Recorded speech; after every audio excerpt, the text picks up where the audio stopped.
Hello everyone! Isa na naman pong simpleng recipe at the same time paborito nating lahat. Pang merienda man or pang ulam. Magluluto po tayo ng pansit bihon, gisado. So umpisahan na po natin ang pagluluto. Nagpainit na po ako ng kawali and then lagyan po natin ng mantika. Igigisa po natin ang sibuyas at bawang. Unahin po natin ang sibuyas dahil mabilis pong masunog ang bawang. And then, sunod po natin ang bawang. Pasensya na po kayo sa aking boses dahil ako po ay may ubot sipon pa rin hanggang ngayon. So, gisa lang po natin ng maigi hanggang lumabas ang kanilang aroma.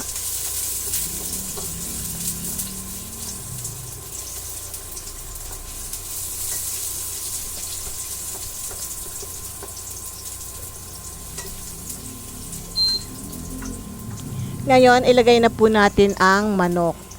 Ito pong manok na pre-cook na po ito. Hinimay-himay ko na po siya ng bite size. And then, sunod po natin ang kikiam.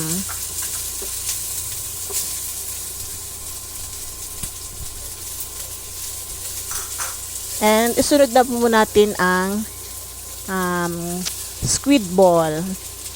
Ito po ang mga sahog ng ating pansit bihon gisado.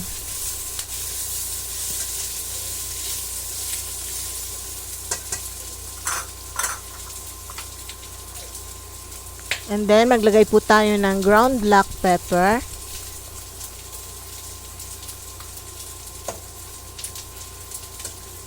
And maglalagay na rin po tayo ng toyo.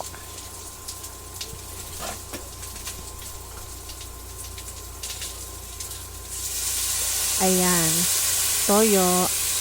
And then, haluin po natin. Ayan.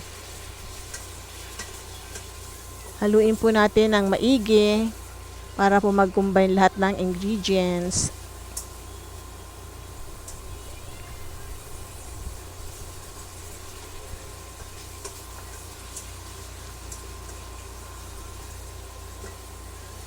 Pagkatapos po natin haluin, maglalagay naman po tayo ng tubig.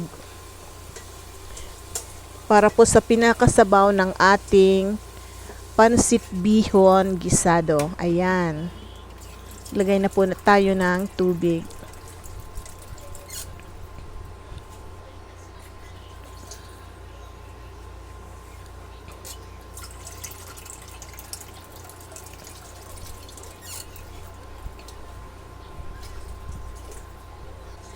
Pagkatapos po tatakpan natin. Ay, naku.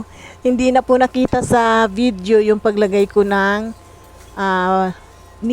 tawag nito pansit noodles. Pasensya na po yung pong bihon noodles.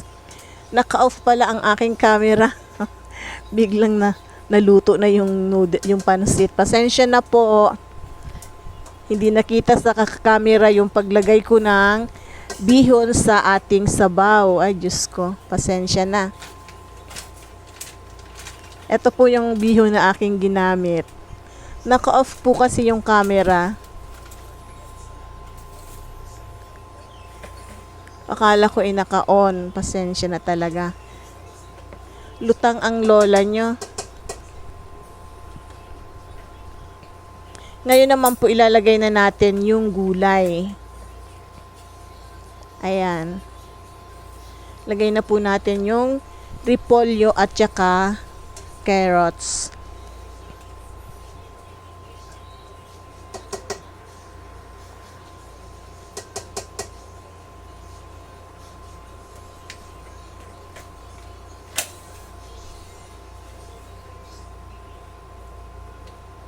Nagulat akong bigla.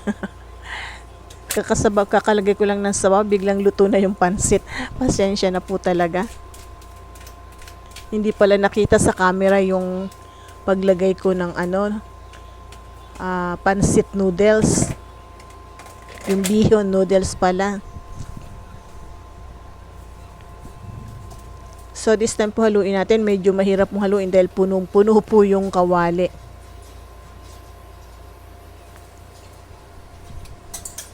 Ayan. Bali 2 sandok na po ang ginamit ng inyong lola.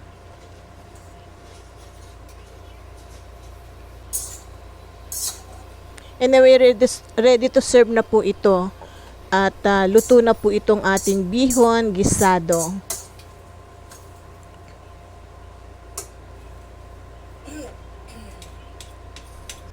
So, eto na po yung ating pansit bihon gisado. Sana po nagustuhan nyo ang video na to.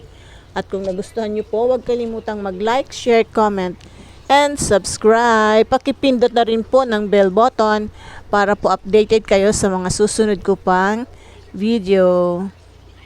Thank you for watching, guys. Bye. God bless everyone.